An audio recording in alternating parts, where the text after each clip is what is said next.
Coming to you live April 22nd, 2014 from the Devil's Nose Wildlife Management Area in Berkeley County, West Virginia. And we're going to walk around and check out some cool stuff here. Let me see. What do we have exciting? Mostly, this is north facing up here. We have mostly different pine trees and hemlocks up here. We'll eat some of those in a little bit. We're gonna go down. Let's go down and start a fire. How about that? It is a bit chilly up here today. I think we're hovering right around 38 degrees, something like that. Who likes pesto? Who likes pine nuts and pesto? These are baby pine nuts before they're ripe right here.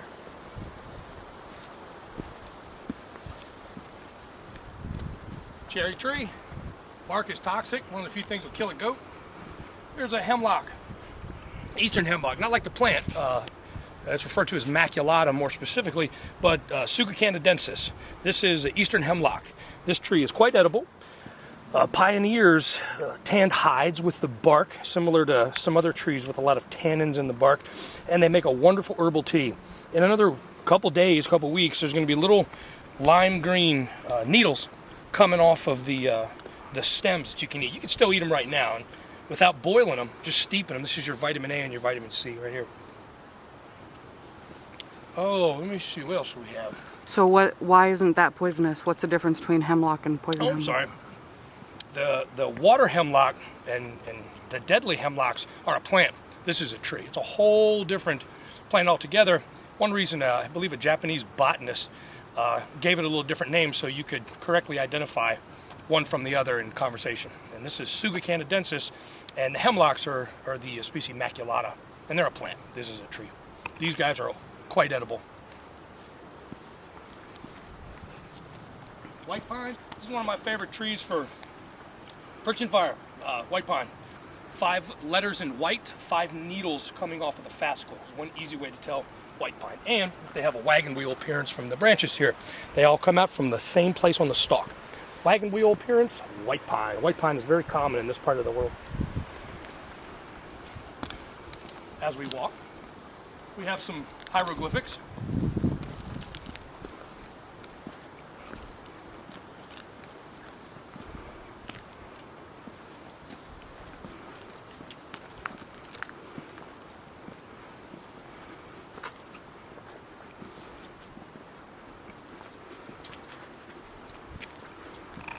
We're going to grab a little bit of pine pitch here. We're going to need this in a couple minutes. See if I find some. Pine pitch is kind of like blood and platelets in a human being. That when the tree is damaged, when the bark is damaged, it's kind of like your skin being damaged. When it's damaged, it exudes this stuff to create kind of a scab on it. So I'm going to try to take a little bit. It's going to make my hands really sticky when I do a fire. I'm trying to find a place that people were where one of the trees was nicked.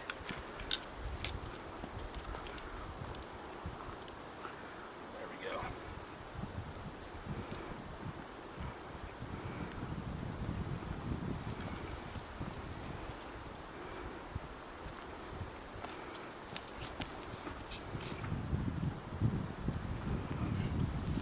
Definitely don't want to cut a tree if I don't absolutely have to. And right now I don't absolutely have to. There we go. Nice sticky pine pitch. Was hoping for a little bit more, but this is a good start.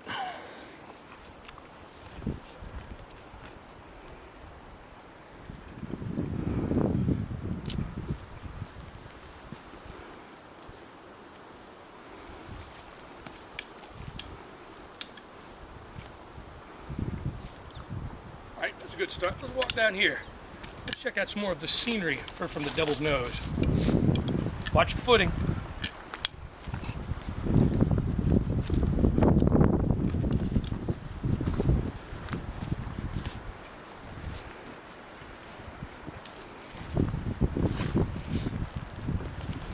Contrary to popular belief, native peoples didn't go out and harvest everything when they needed it. They prepared. So I've got my fire kit with me. Should I need to go out and harvest natural materials, I could still do that. But to make it easier on myself, if I needed to make a fire, for weather concerns, for food, for smoke, for whatever reason, I would bring my fire kit with me. So I have my fire kit here.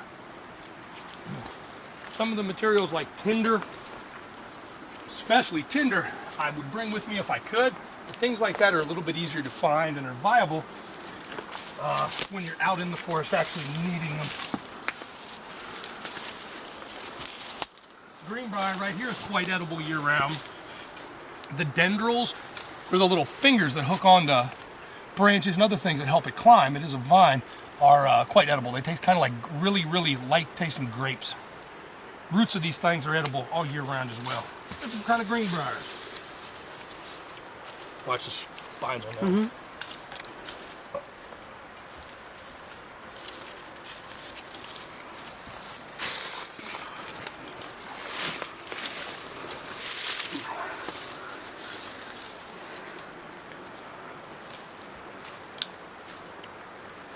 Absolutely beautiful here. There's more canadensis growing, more hemlock. There's mountain laurel and rhododendron, and all kind of beautiful plants. There's some have very specific uses that we can do things with. Some just doing their thing. Different lichens. Largest living creature in the world is a lichen.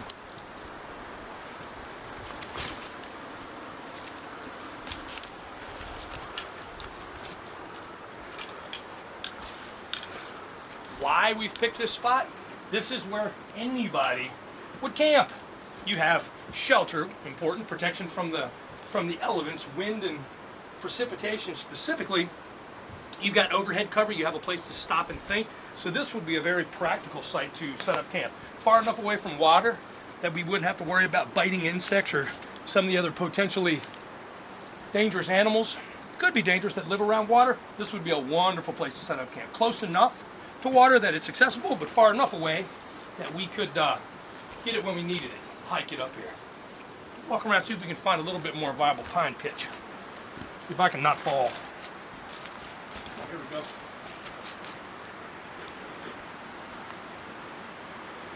Yeah, this is exactly what I'm looking for right here.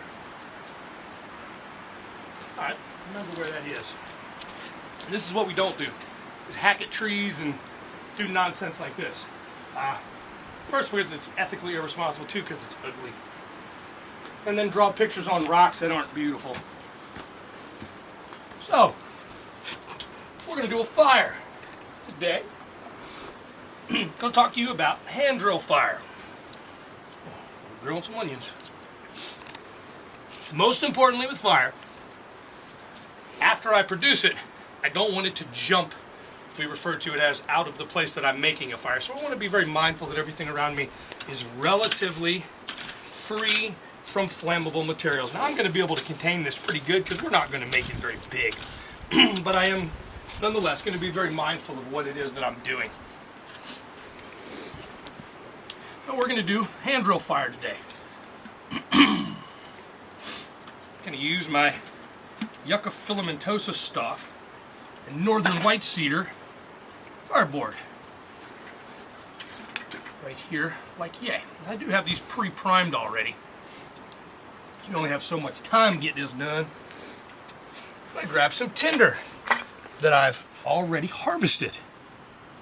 I have my notches and my sockets already cut into my materials. I'm going to grab some eastern red cedar bark.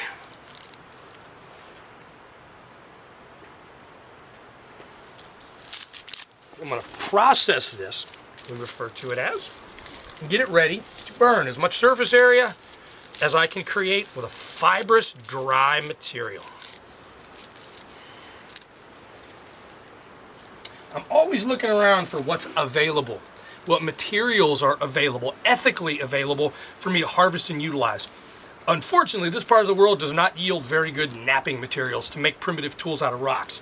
Most of the stone tools that native peoples in this part of the world use, they traded for the materials. There's not much rock around here that's good at all. So I'm looking at all the different types of rocks around here, and there's not much that can benefit me too good. So I'm going to take this guy, There are many ways that I can do this. Many different ways that I can do this. I'm going to do this the simplest way possible. Now, once I set this tinder bundle or this bird's nest on the ground, because everything is relatively wet, I don't have an immense amount of time before this thing starts to soak up moisture. This is weird to do with boots on. So, I'm going to get this going relatively quick. Take your boots off. I got holy socks on.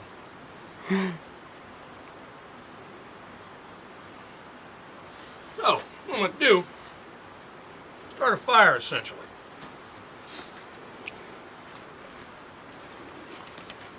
My goal right now is not to start a fire. It's to make friends with the process. The more practice you have with this skill, the easier it becomes. You got to produce something to light, first of all.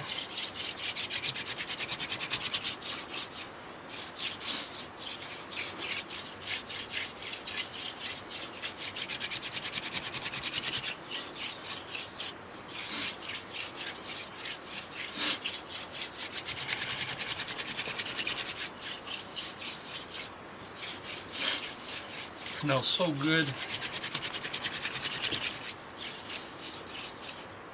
Oh, good to go. That was fast. It does smell good.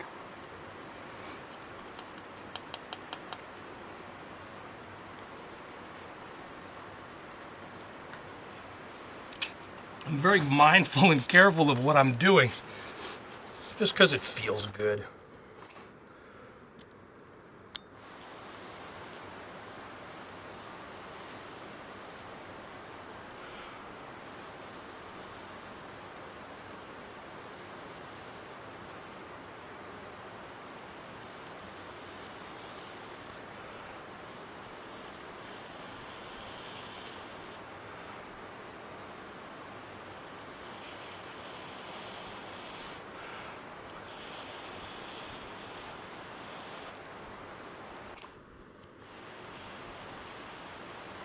Now, should I decide to actually make a fire, I would add a whole bunch of little dry things to this as it burned to make a coal that I could transfer into a bigger fire pit.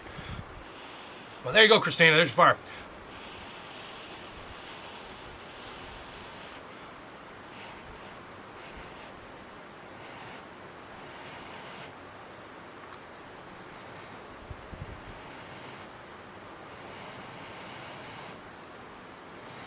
Nice.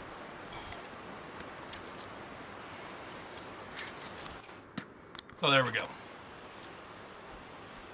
So I'm going to be careful to make sure that that's out before we go. We're going to pour probably a little bit of water on it, unless I can get it to go out. Now the ground is very, very, very damp, which is going to help us out with this.